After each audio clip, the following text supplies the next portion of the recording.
Então, hoje nós vamos aprender com a Cris. Todo seu, Cris. Espero Bom dia. que tenha algum conteúdo novo, né? Podemos? Podemos? A Cris fala muito, para quem não sabe, tá? Então, fico aqui ansiosa para começar logo. Bom dia, pessoal. Então, na verdade, falei para a Aline que eu gostaria de falar sobre vida plena, porque eu não sei se as pessoas plena, porque nós fazemos inclusive um exercício de vida plena nas nossas escolas. Um não, vários. Acho que são 6 exercícios durante a escola.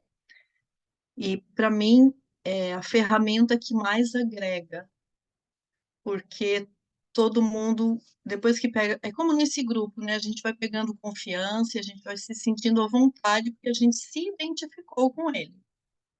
Agora, o ideal é que nada mais nos incomode.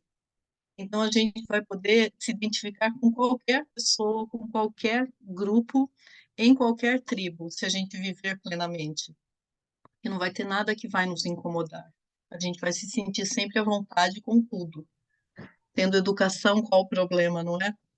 Tudo lhe é lícito, mas nem tudo lhe convém. Então, eu acho que a forma como a gente fala e faz as coisas é que faz a diferença, não é o que a gente fala, né?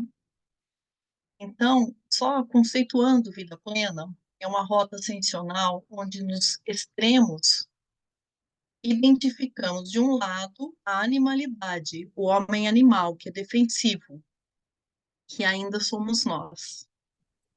E no oposto, a espiritualidade, ou o homem espiritual, que está aberto a experiências. Então, nós estamos nesse trajeto, certo? Por quê? Porque eu acredito que todo mundo seja evolucionista. Senão, não faria sentido, né? Essa conceituação que eu coloquei aqui. E viver em plenitude é estarmos com o nosso pensamento e coração no momento presente. Então, não tinha como eu não me identificar com esse grupo. É o que a gente está tentando. E viver plenamente é exatamente isso, né? Não ficar nas lembranças do passado e acabar adquirindo até uma depressão ou na ansiedade do futuro. Porque se eu viver agora, eu não vou ter nem ansiedade e nem depressão, gente. Porque eu estarei aqui e agora, ocupada, né? É, estarmos com o nosso pensamento e coração no momento presente, deixar nossos sentimentos virem à tona para conhecê-los, nos permitir sentir. Então, todas as vezes que nós fazemos um exercício de vida plena, nós falamos de sentimentos. Porque, na verdade, quando a gente conhece todos os nossos sentimentos, todas as vezes que a gente transforma os que nos incomodam, a gente vai ficando cada vez melhor, cada vez mais à vontade. Eu vou dar um depoimento para vocês o dia que a Aline falou que eu precisei de coragem para vocês estarem aqui. É porque eu tive coragem, né, que vocês estão aqui. E eu sempre fui uma pessoa insegura. E na infância, desde a infância, eu assistia a aula muda, calada, e se eu não entendia alguma coisa, eu virava autodidata. Voltava para casa e estudava. Uma mãe repressora. Mas eu não culpo, entendo perfeitamente a situação que aconteceu tudo, né? E quando eu entrei nessa escola, a dirigente no primeiro dia falou para nós, é, o que que te trouxe aqui? E aí todo mundo se apresentou e falou o que que te trouxe aqui. E eu era uma pessoa ansiosa. Era não, eu sou. Melhorei um bocado, mas eu sou ansiosa ainda. Aí eu comecei a ouvir as outras pessoas e eu estava focada na minha ansiedade. E aí todo mundo falava um negócio. Gente, eu tinha todos os defeitos de todo mundo. Eu não era só ansiosa, mas eu não estava prestando atenção no resto. Percebe? Então eu falei, nossa, me achei. Aqui agora e daqui eu não saio, daqui ninguém me tira. E aí eu ficava encantada com as aulas dela. Eu falava, não, um dia eu vou falar assim. E aí eu descobri que eu era orgulhosa. Eu me achava tri-humilde. E aí eu entendi que quando eu não perguntava, eu tinha medo de ser julgada, de ser avaliada, de me sentir inferiorizada, porque as pessoas fazem bullying, não é? Então eu falei, não, eu não posso ser assim. Se eu não sei, eu não sei. Eu estou aqui para aprender e a pessoa está ali para ensinar. Eu comecei a mudar o meu jeito de pensar e eu falei, um dia ainda eu vou falar, porque aquilo era um entrave mesmo para mim. E aí eu comecei a fazer perguntas, comecei a ler meus temas, comecei a fazer abertura, e pouquíssima gente fazia. Então eu ficava vendo como quase todo mundo era como eu. Só que para mim esse foi o problema. A Aline falou que não pode usar desafio mais. Eu fui até procurar a Aline, eu fiquei inconformada que eu uso tanto desafio. E aí, se tem a definição, é uma coisa, mas a etimologia é o que você falou mesmo. E aí eu falei, agora eu vou ter que vencer isso, né? Então eu comecei. E aí eu acho que começou o meu trajeto de viver plenamente, que ainda falta muito, mas também hoje, se eu não tivesse tido coragem, eu não estaria aqui, eu estaria mudinha. Talvez eu estivesse sempre calada, né? Não tivesse disposta a me colocar aqui. Então, para a gente sair dessa zona que a gente se encontra, que é aquela confusão mental, não sei se vocês se lembram de duas cabecinhas que eu pus, uma emaranhada e a outra enovelada, é assim que a gente vai aprendendo com a meditação, com tudo. E quando eu falo que nós nos identificamos, é porque todos nós aqui temos o mesmo foco, o mesmo fim: viver o presente, aproveitar os ensinamentos e fazer um treinamento, como diz o Fernando. Eu também me identifico bastante com ele, porque é o treinamento que vai melhorar, porque a gente não muda do dia para a noite sem nenhum treino. A gente precisa treinar tudo. Se a gente tem hábitos de alimentação que não são bons, é um treino, todo dia uma tentativa, de vez em quando a gente falha, mas se a gente não for persistente, que nem o Kleber, não vamos sair do lugar. E aí, um pouquinho só da história. Esse treinamento que a gente faz para fazer uma prática de vida plena é do CVV. Então, o Carl Rogers, acho que todo mundo conhece, né, um psicólogo americano, ele era seguidor de Jung, era quem ele mais gostava, né? Eu também adoro Jung. Ele, em 1983, o pessoal do CVV aqui em São Paulo começou a estudar um livro. Tem uma história que vem antes, mas eu não tenho tempo, tá, gente? É até bonita a história, mas eu vou começar daqui. Eles começaram a ler um livro do Carl Rogers, Tornar-se Pessoa. E daí em diante, no final do livro, tinha um exercício de vida plena. E eles resolveram introduzir esse exercício em todos os postos do CVV do Brasil. Então, qual a diferença que tinha? O Carl Rogers, ele dizia que a gente precisava ter uma escuta ativa com o paciente. O que ele precisava era de atenção. E tudo isso começou porque nos Estados Unidos, na Europa, uma garota, na Europa, na Inglaterra, uma garota se suicidou por causa das primeiras menstruações. Ninguém nunca tinha falado nada para ela. Ela achava que aquilo era impuro, que era um castigo, e ela acabou se suicidando. E esse reverendo não se conformava e ele começou a fazer um exercício e o Rogers começou a analisar.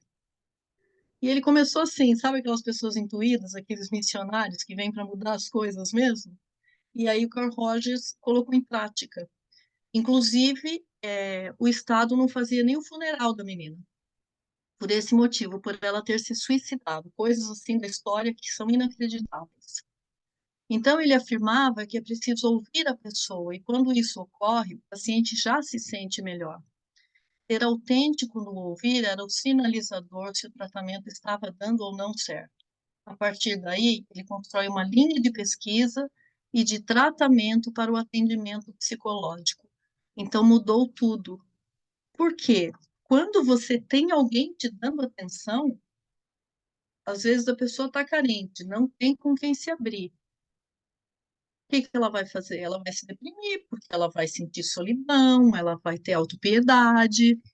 E às vezes falta isso dentro de casa, mas a família também não percebe. Se surpreendem. Como? Como ele foi fazer uma coisa dessas? Ele não deu sinal nenhum. A gente é que não sabe ler os sinais. E assim, a experiência que eu tenho, eu trabalho na assistência espiritual, que é a coisa que eu mais gosto no centro. E as pessoas precisam falar, porque vocês não têm noção, se nunca fizeram isso. Às vezes a gente reclama da vida, mas você fica assim, tem dia que tem vontade de chorar com assistido, gente. Você fala assim, como pode tanto transtorno, tanta coisa? Eu me reergo e eu falo, nossa, eu não tenho o direito de reclamar, porque eu não tenho nenhum problema. A gente fica lamentando de coisas banais, entendeu? E assim, quando eles levantam, eles choram, eles falam, falam.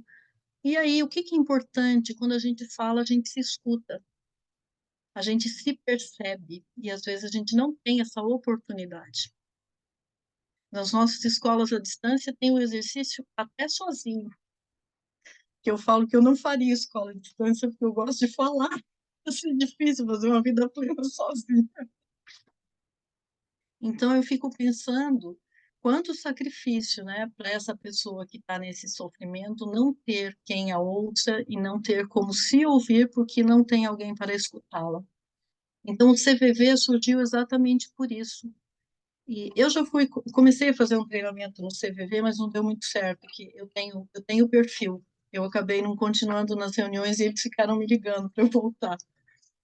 Mas eu tenho muitos amigos que trabalham e às vezes a pessoa fala que daqui a pouco ele vai se matar, que ele ligou, tipo, para deixar claro, então você não vai fazer nada, você vai falar que entende a escolha dele. Por quê? Porque enquanto ele vai falando, ele pode mudar de ideia, entendeu? E assim, tem que ter pulso firme mesmo para estar lá, porque é um absurdo as coisas que acontecem. É um absurdo, a gente não imagina a necessidade psicológica do ser humano. A Lu deve imaginar muito, porque ela trabalha com isso, né? Então, o que que acontece? Não raro, nós rejeitamos os nossos sentimentos, principalmente se forem sentimentos ruins ou não aprovados no nosso ambiente familiar, profissional ou social. A Aline já falou de alguma forma sempre de tudo isso por aqui. Então, o que que acontece, por exemplo, numa família, numa empresa, né, no ambiente social, na tribo, principalmente assim dos adolescentes, sentimentos de inveja, de ódio, né, de raiva. Outras vezes nós precisamos nos controlar, engolir sapos, escondendo os nossos reais sentimentos e empurrando-os para o inconsciente, criando uma máscara. Então, o que que Jung veio trazer? Acho que todo mundo já viu aquele iceberg, né? Tá quase todo para baixo e o consciente está em cima e o inconsciente está embaixo. Então, a gente vai trazendo tudo que está no inconsciente para cima e a gente vai limpando. E no espiritismo, a gente chama aquilo de uma mala, né? De tudo que a gente vai guardando e a ideia é trazer a mala vazia, que a mala está muito cheia, porque essa mala é esse inconsciente. Então, a ideia é esvaziar para a próxima vida, porque o reencarnacionista, ele vem para reparar as faltas e a hora que ele se purifica não precisa mais vir. Então, quando ele se purifica, essa mala está vazia, que é o inconsciente. Eu não guardei mais nada que seja desnecessário. E é isso que a gente faz. Então, é falta de perdão. Não é assim que acontece com a gente? E a gente é que se corrói quando a gente não perdoa. E, continuando aqui, eu pus a minha baliza. A retirada das máscaras é fundamental para que o ser humano retome seu crescimento. Esse processo só se inicia quando o ser toma consciência do uso dessas máscaras. Então, a gente usa máscaras todo dia, em todos os lugares. Infelizmente, por isso que eu falo sempre que quando a gente casa com alguém, né, a gente sempre acha que a gente vai mudar o outro, porque ele e ela ou eles ou elas, né, os casais homossexuais, eles colocam uma máscara na hora da conquista, né? Nós colocamos, não posso falar eles, eu me incluo, óbvio. E aí a gente aparenta aquilo que a gente realmente não é. Mas como é que a gente vai viver uma vida desse jeito, gente? E aí as máscaras vão caindo, e aí o relacionamento vai minando. Então, se nós fôssemos autênticos desde o início, eu saberia com quem eu estaria me unindo e ele também, ou ela também, certo? E talvez os relacionamentos fossem mais duradouros. Então, para que um relacionamento também dê certo, a gente tem que ir retirando as máscaras e aprendendo a ser paciente, tolerante e perseverante, porque a gente tem que aprender a conviver com as pessoas. Por isso que na família é o primeiro lugar que a gente derruba as máscaras, né? Porque na verdade a gente é quem a gente é. A gente dá umas seguradas de vez em quando, mas a gente não resiste, porque a convivência é diária, então vai uma patadinha daqui, uma patadinha dali, e essa sou eu. Não é assim que nós somos? E aí tem alguns conflitos, muitas divergências, e às vezes até um caso desse, da pessoa não conseguir se abrir. Então, essa batalha é uma batalha do autoconhecimento, porque se eu perceber os meus defeitos, porque eu falo defeitos, gente, porque os defeitos são os que nos incomodam. E nós temos dificuldade de ver virtudes na gente, porque toda vez se eu falar para vocês, fale cada um defeito seu, vocês vão achar vários. Se eu falar uma virtude, vocês vão ficar pensando. Infelizmente é assim, mas todos somos virtuosos. Mas por que que a gente fala no defeito? Porque a gente tem consciência dele, é ele que incomoda, é ele que precisa ser transformado. Então, vamos continuando. O ser humano insatisfeito se analisa e se interroga a respeito de suas ações, de seus sentimentos, e na obtenção dos resultados por seus esforços de transformação. Nesse processo de busca, ele se surpreende com alguns resultados, alguns satisfatórios, outros extremamente dolorosos. Então, o ser humano, para conseguir essa transformação, ele precisa ter consciência, porque senão ele não sabe nem que precisa. Então, não sabe nem que tem, nem o que ele é, nem quem ele é, nem como fazer. Então, a autoanálise, o autoconhecimento é um exercício diário, e a meditação traz isso para mim, por isso que eu falo sempre que é uma vida plena, porque os depoimentos de vocês vão nos ajudar, porque a gente se identifica com as pessoas naquilo, às vezes a gente acha que a gente é o único, que aquilo é um problema, e quando a gente vê que outras pessoas têm o mesmo problema, vamos dizer, a gente vê que a gente não tem nada de errado, que a gente é normal, e quando a gente vê uma pessoa perseverando, se jogando, buscando a solução, aquilo incentiva, aquilo move a gente. São modelos para a gente que ajudam, que deram certo. Então, eu não vou fazer uma coisa com alguma coisa que alguém que está em sofrimento, que vai falar que não deu certo, vai fazer. Não é? Eu vou fazer aquilo que está dando certo. Então, a gente convida as pessoas para aquilo que a gente acredita. E eu penso que a gente está aqui na Terra para isso mesmo, para dividir, né? Quando a gente pensa no mandamento maior que amar a Deus sobre todas as coisas e ao próximo como a você mesmo, então primeiro eu tenho que me amar, e aí tudo que eu quero para mim eu tenho que querer para o meu próximo. Senão, que diferença faz ter criador ou não ter criador? Se o que ele espera é a nossa evolução, não é? E por isso que a Aline também me conquistou me conquista cada dia mais, porque essa experiência que ela falou que ela vem, acho que há 7 anos, né, Aline, meditando, quando ela falou que ela ficou inspirada, porque com as pessoas que ela convivia, e eles tinham em comum a meditação, então ela foi atrás, por quê? Porque ela admirava, então talvez seja isso que faz a diferença para ela, então eu vou buscar. E fez. E ela quis dividir isso, e eu acho que é por isso que a gente está aqui nessa terra, porque o que que adianta eu ser melhor, eu ter alguma coisa de melhor e não fazer ninguém melhor no meu entorno? Com os meus exemplos eu já faço, mas se eu puder propagar, é tudo muito mais rápido, porque eu fico pensando, se a terra, na terra, tivesse pessoas como nós, você acha que teria criminoso do jeito que tem? É um monte de gente que ainda não se conhece. E o que é pior, é difícil a gente não sentir raiva, né? Mas são seres humanos ignorantes no aprendizado. Ainda fazem isso. Então, é difícil não sentir, mas são dignos de piedade e não de raiva.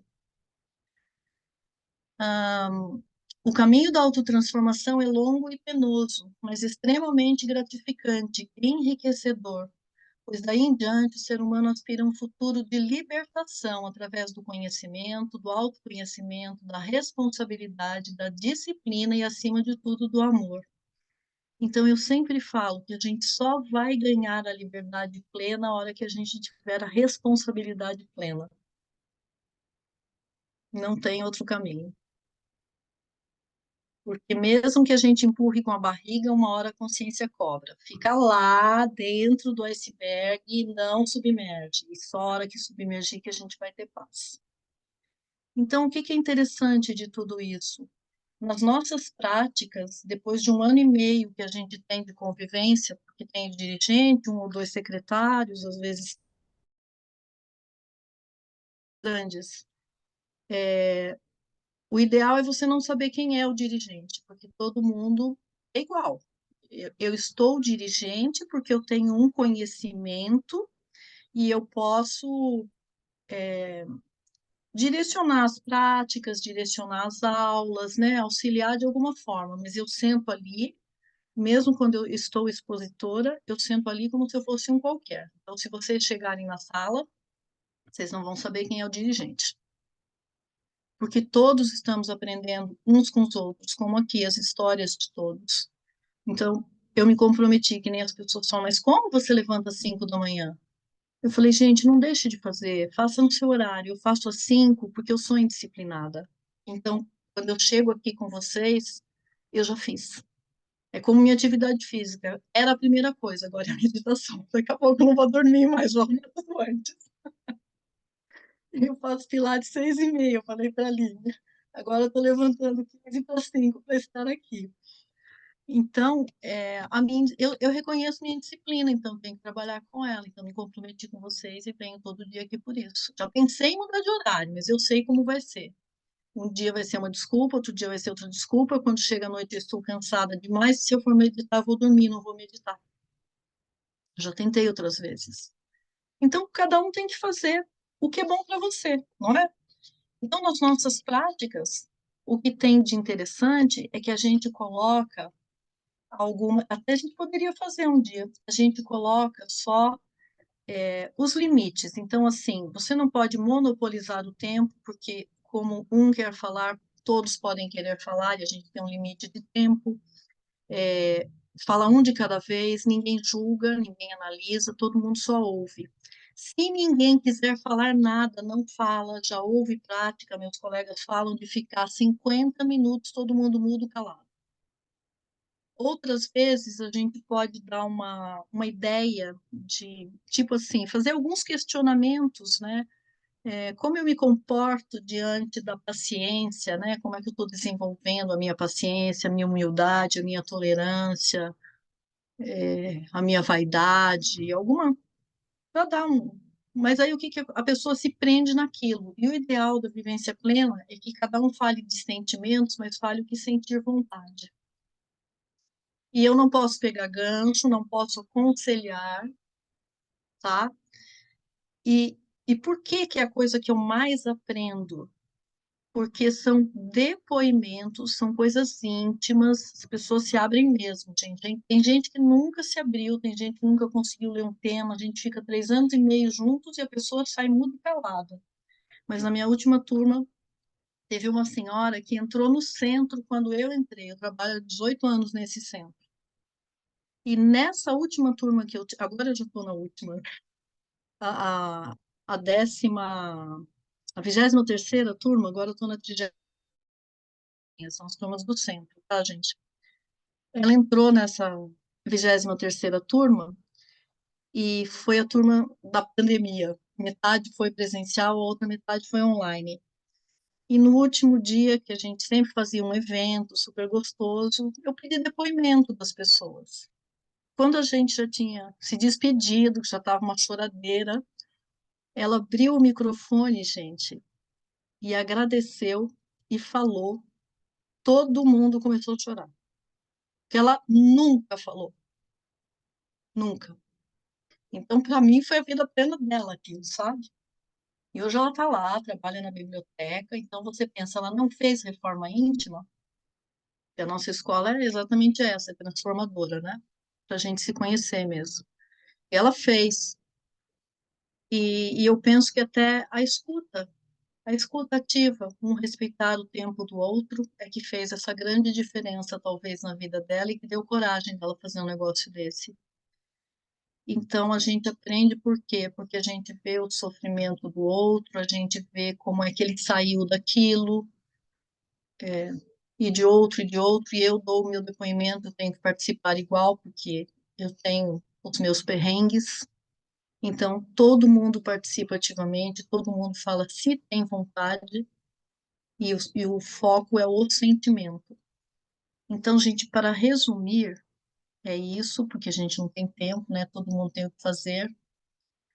E o ambiente, então, tem que ser de ameaça zero. Por isso, ninguém julgar, ninguém pegar gancho, ninguém aconselhar, porque a gente não está ali para isso. Primeiro, que a pessoa teve uma sala para ouvir. A nossa turma agora está com 25, mais dirigente, secretário, sempre tem 30 pessoas na sala. Então, você imagina quanta gente para te ouvir. Fora que a gente faz amizade com um círculo que é de confiança. Então, às vezes, tem algum aluno que gosta mais de falar com um secretário, com um colega, mas ele se identifica com alguém, isso é importante. A gente cria novos vínculos, são novos aprendizados. E aí eu só peguei uma frase que eu gosto muito, que é a expressão ajuda-te e o céu te ajudará, que está no capítulo 25 do Evangelho, e eu acho que é capítulo 7 de Mateus. E por que que eu gosto muito? Porque é a convocação para que o homem trabalhe pelo seu adiantamento, não só material, onde desenvolve a inteligência, mas principalmente moral, onde aprimora o sentimento. Quanto maiores os esforços no sentido de se conhecer e buscar compreender as leis divinas, aplicando-as junto ao semelhante, mais perto se estará da verdadeira realização pessoal. É, em última análise, a conquista sobre si mesmo. Então, ajuda-te, o céu te ajudará. Ninguém vai fazer nada pela gente, porque, primeiro, que para que alguém faça alguma coisa pela gente, a gente tem que querer, a gente tem que permitir a ajuda. E se eu não estiver aberto, eles podem fazer o que quiserem, que não vai acontecer nada comigo. Quem tem que querer, quem tem que se esforçar para essa transformação, sou eu. Eu sempre falo, não existe milagre, milagre sou eu. Não existe obsessor, o obsessor sou eu. É por isso que eu me encantei pelo Espiritismo. Hoje eu não preciso de religião nenhuma, mas foi o Espiritismo que me deu essa consciência, porque é extremamente racional e eu sou assim, tá? Então, eu teria bastante coisa, gente, mas vamos meditar um pouquinho. Se é que vai dar, Aline, 5 minutos? 7 minutinhos. A gente consegue, sim. Vamos Vai ser assim, hoje depois respirar. vocês colocam no grupo. Vamos respirar. Mas foi maravilhoso, Cris. Vou colocar várias coisas no grupo depois. Solta todo o ar.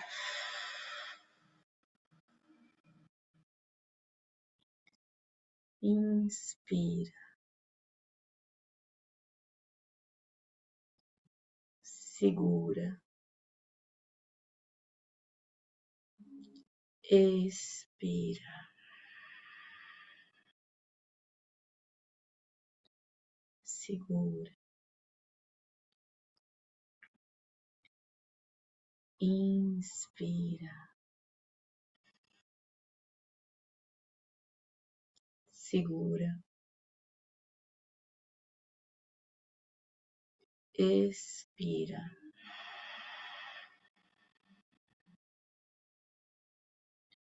Segura. Inspira. Segura. Expira. Segura. A última vez. Inspira. Segura.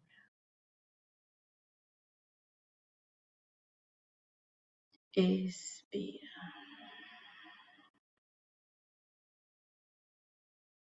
Segura.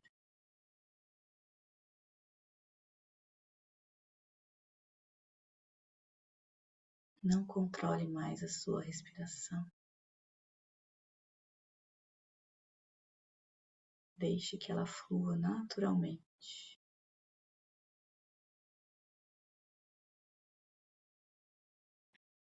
Perceba. Não julgue.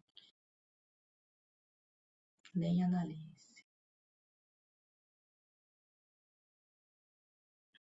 Apenas perceba.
Cinco, quatro, três, dois, um.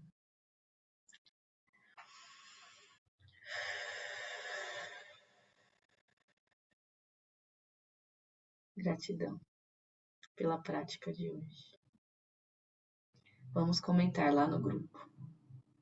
Tudo bem? Você tá com o microfone desligado, Cris. Gratidão, gente. Tudo bom, Cris? Desculpa que eu falo demais.